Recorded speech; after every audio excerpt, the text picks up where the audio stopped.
Hey Supermom! We know every mom has a desire and the ability to be a supermom who does it all. So tune in to the Crunchy Supermom Show and let's design a holistic life that fits.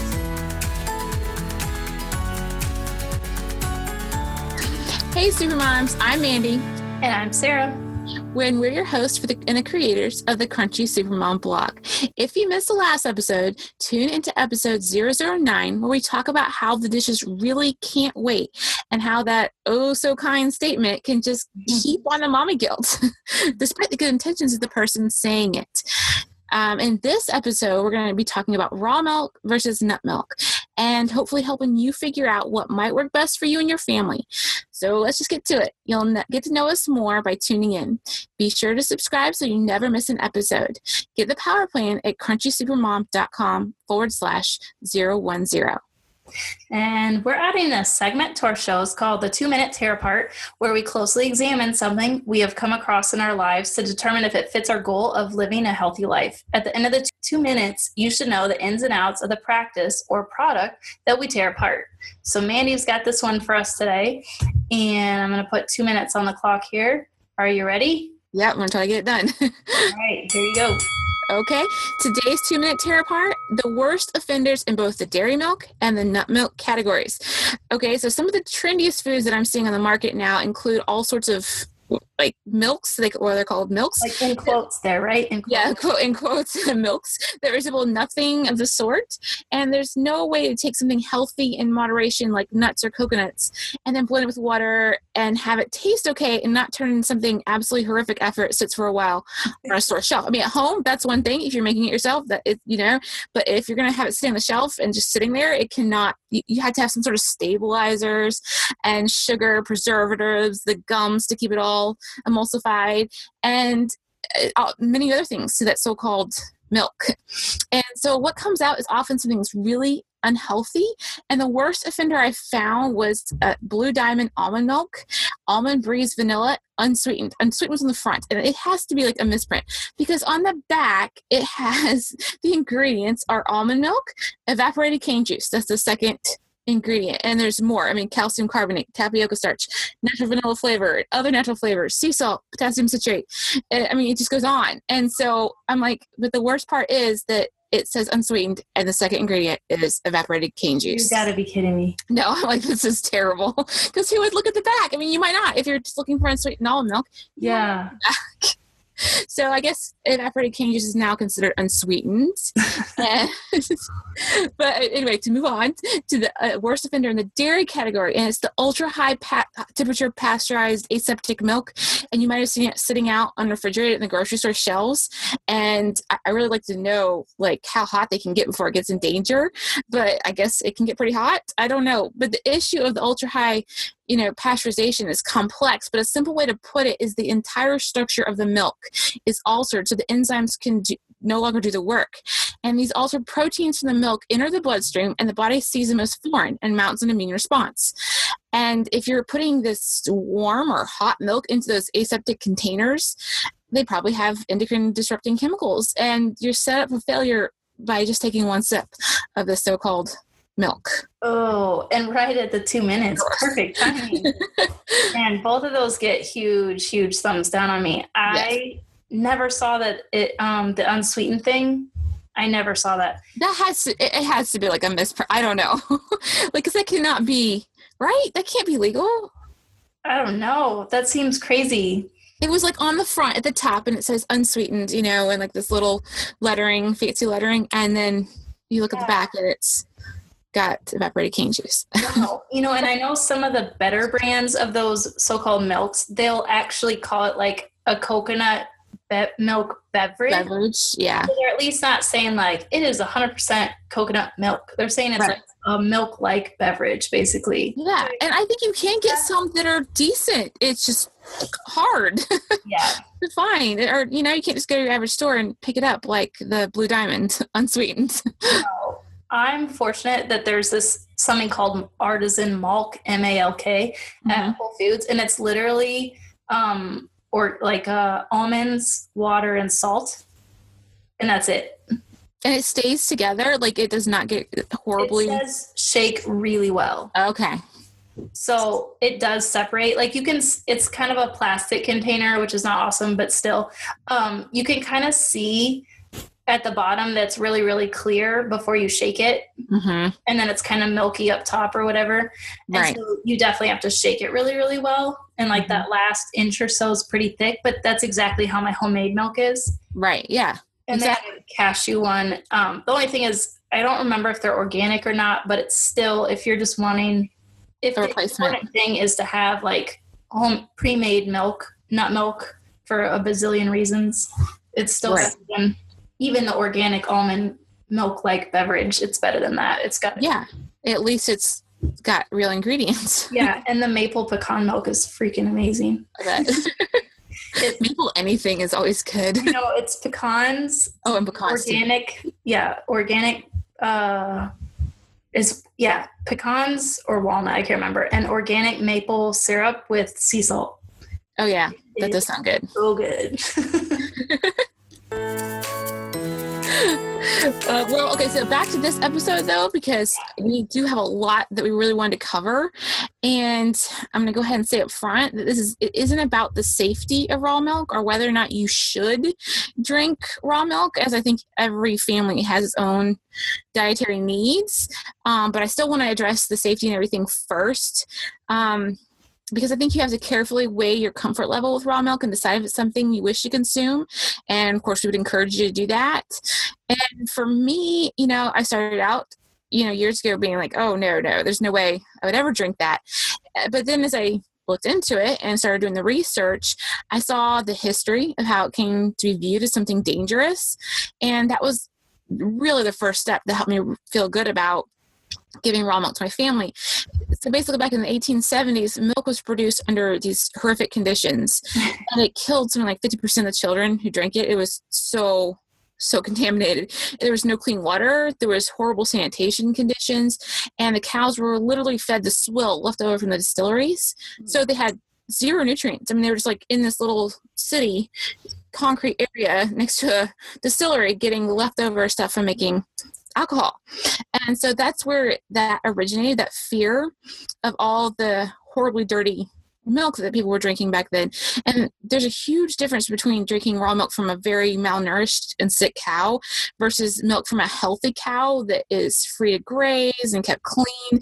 And so we would never advocate for drinking milk from any cows other than those that are grass-fed, not confined, and milked under really strict standards. Right. And I mean, cows are now found candy. And I mean, did you see the article where the Skittles, yes, were on the road and these were on the way to some poor farmer and his cows? I'm like, what? Yeah, the cows are being fed Skittles.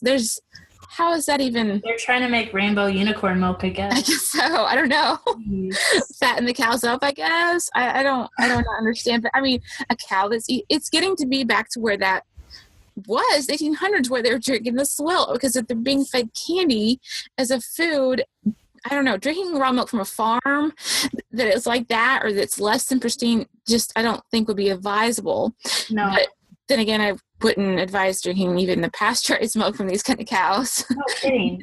or eating the meat. Ugh. So that's a whole different section, to find the right kind of farm. Because healthy raw milk can actually kill harmful bacteria. So that's another reason why I felt more comfortable with drinking raw milk from a trusted farm. And whereas pasteurized dairy has actually been the cause of several foodborne outbreaks. And at this point, I am more afraid of commercial, the pasteurized milk you just go to the store from the commercial dairies than I am clean raw milk any day. And dairy isn't the only offender in the foodborne illness outbreaks. So that also had to give me some perspective on the fear of raw milk, because things like leafy greens and cantaloupe have made people really, really ill. And there was actual deaths from those foods too. So really, food, no matter the type, has to come from a safe farm, a safe place. Otherwise, there is a chance it could be contaminated no matter what kind of food it is.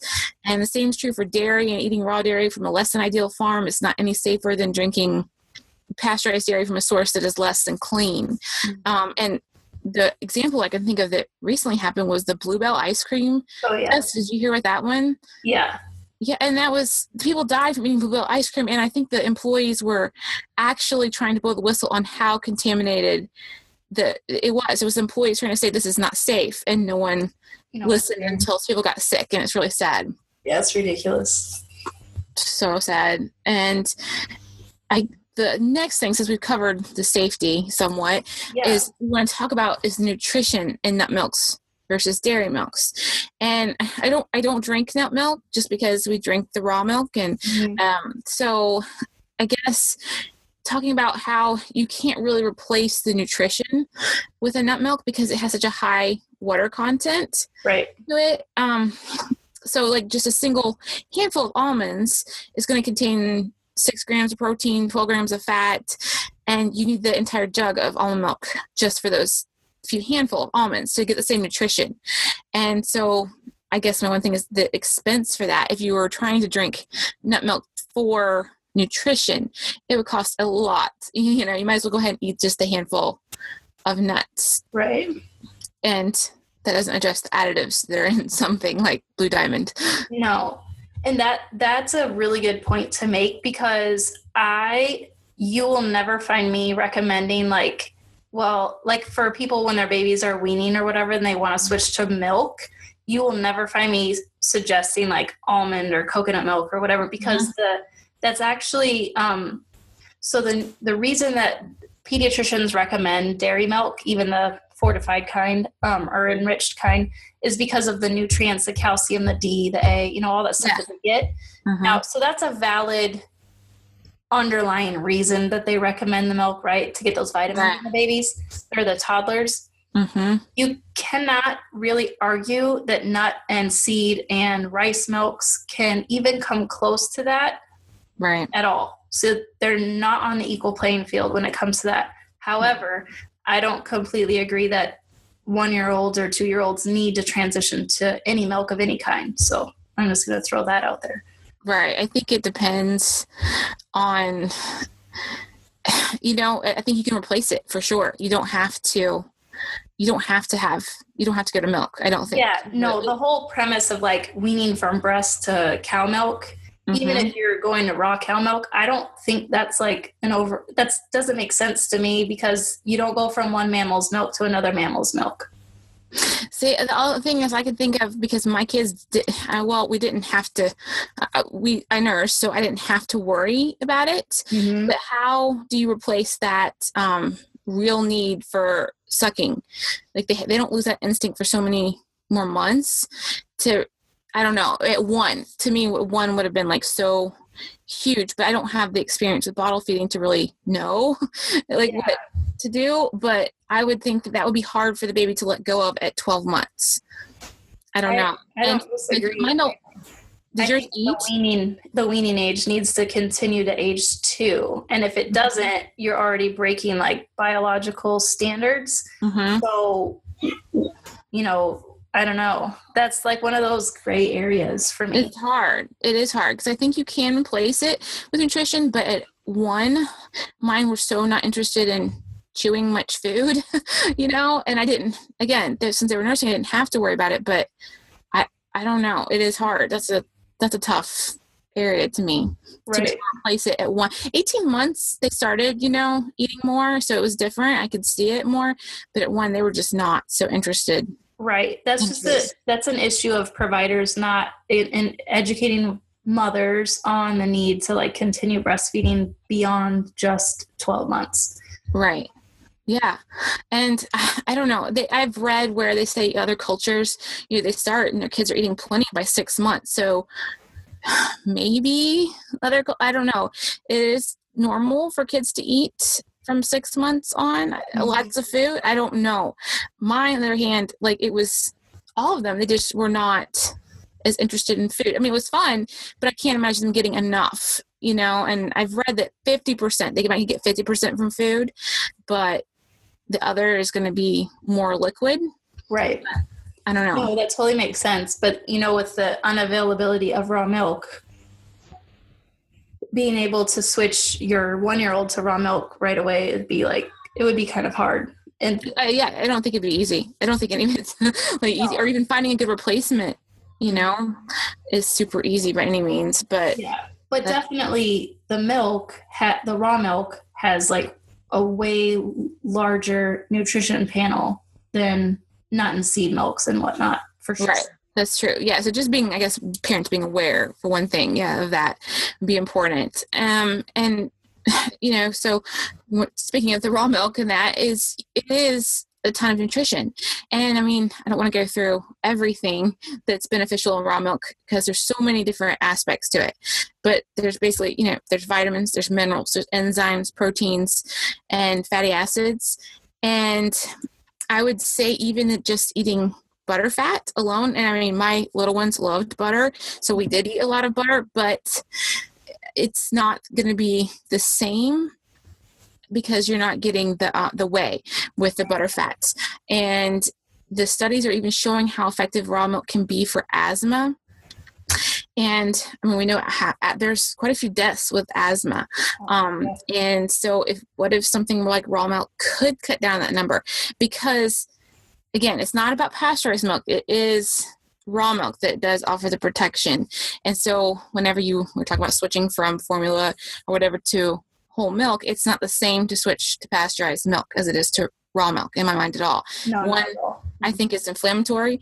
The other one is probably actually more like an anti-inflammatory because the heat alters the amino acids in the milk and the proteins are less available, and it can promote rancidity and destroy the vitamins. And I think the vitamin C loss is somewhere around 50% with pasteurization, and with other vitamins it's even higher. And B12 is completely destroyed by the heat. The availability of the minerals is reduced. The enzymes are completely destroyed. And that, again, is why pasteurized milk can be so inflammatory, because our bodies don't know what to do with it. They don't know how to process it. And I can imagine a 1-year-old, that would be especially true. And there's an argument that could be why, you know, people say, oh, milk doesn't actually provide you with that much calcium because you can't absorb it. But I think that is not necessarily the case with raw milk, because it has other vitamins and nutrients and enzymes in there that do help you absorb it more. And I think that one of the reasons why people have vilified milk so much, you know, that's kind of I don't know. To me, it seems like people are not interested in milk anymore and they're trying to avoid it so much. Now, that's wrong, but I think we're ignoring the fact that raw milk can be healthy for certain people who can drink it. And what do you think about that, like, as far as that goes? Because I know I'm like a huge raw dairy fan. Yeah. So I always have a skewed view on that. No, I mean, I think all those points are extremely valid. And I'm a huge proponent of separating the raw milk camp from like the almond milk and you know, other alternative milks. Like they're not equal. Like they're great for, you know, dairy-free baking and whatever, you know, whatever. And like I use them as smoothie bases all the time. But I would not say that they're on the same playing field. Like don't replace this with that. That's just how I take it.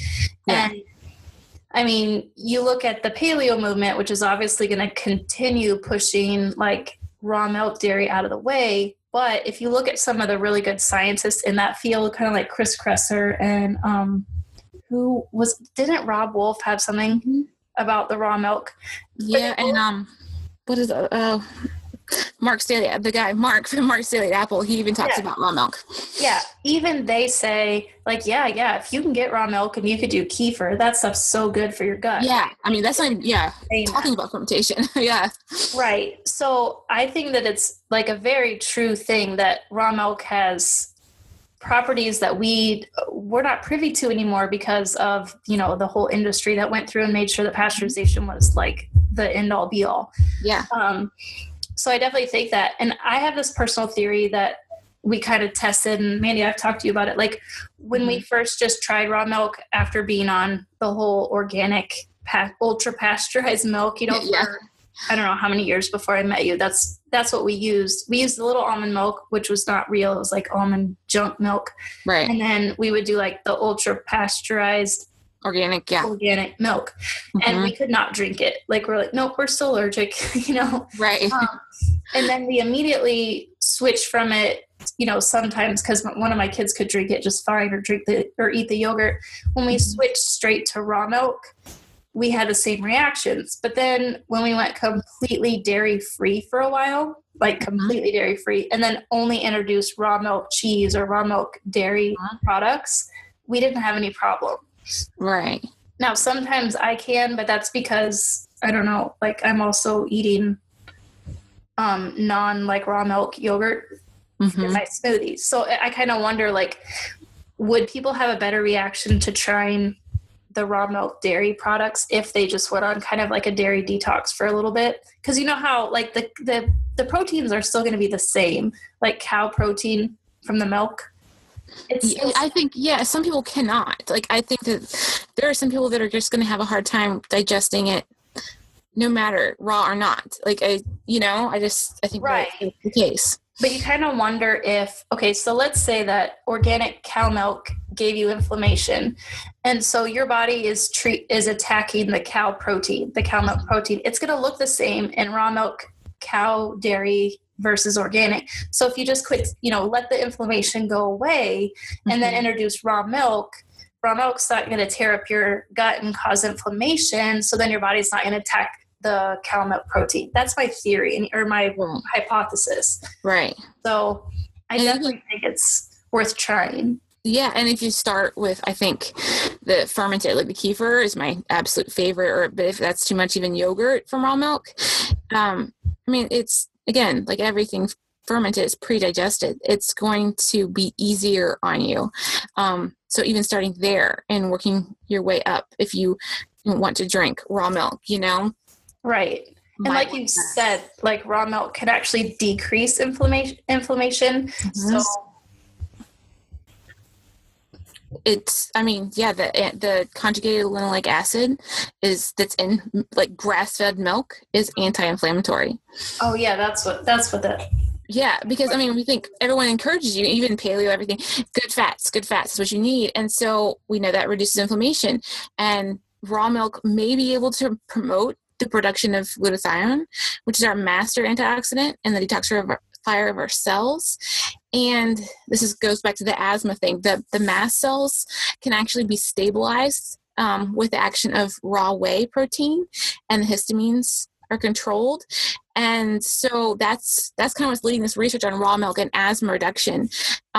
It's actually raw milk's helping control those histamines that would react in your body. And again, I think that where the confusion comes into play is that we're not talking about pasteurized milk, because once it's been heated, I think it's like an allergy, or it can, I don't know, your body can react to it, like, you're allergic to it.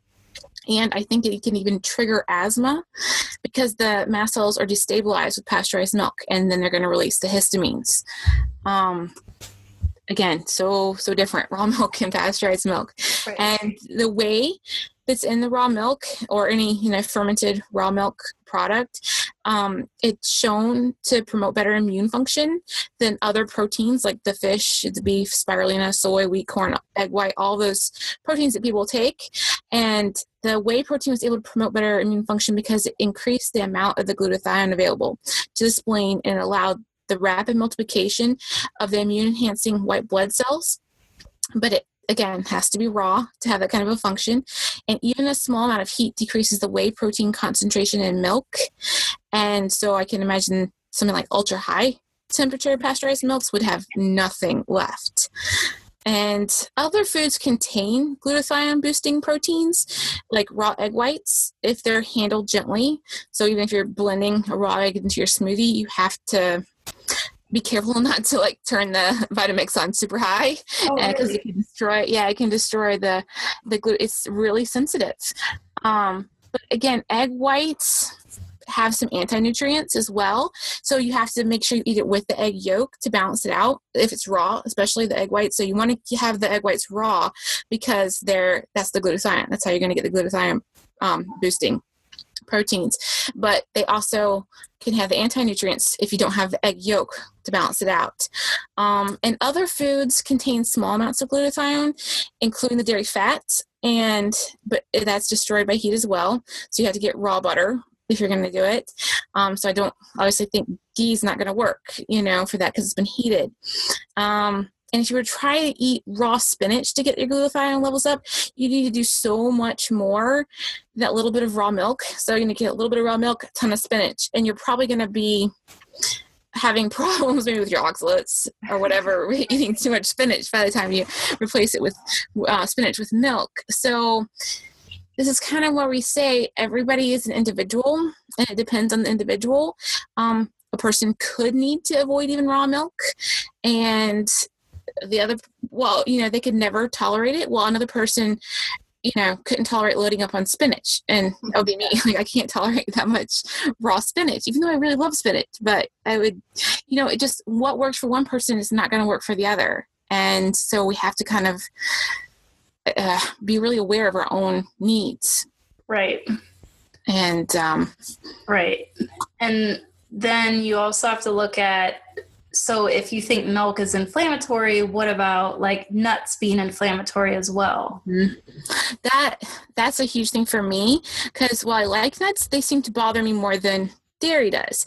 And again, if they're properly prepared, so I notice a huge difference between like the soaked and dehydrated versus like just a regular organic nuts even.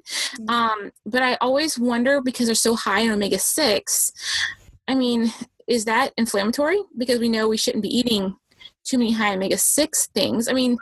Within moderation, obviously, everything has it in it. So, but just the ratios, but can it be damaged, by this milk production, when you're making a nut milk? Can that omega-6 be damaged and actually cause inflammation? I don't know, and not saying nuts are unhealthy, but when you take the oil out of the nut, and we know that it's not safe anymore. We're not eating all these nut oils. They go rancid really fast.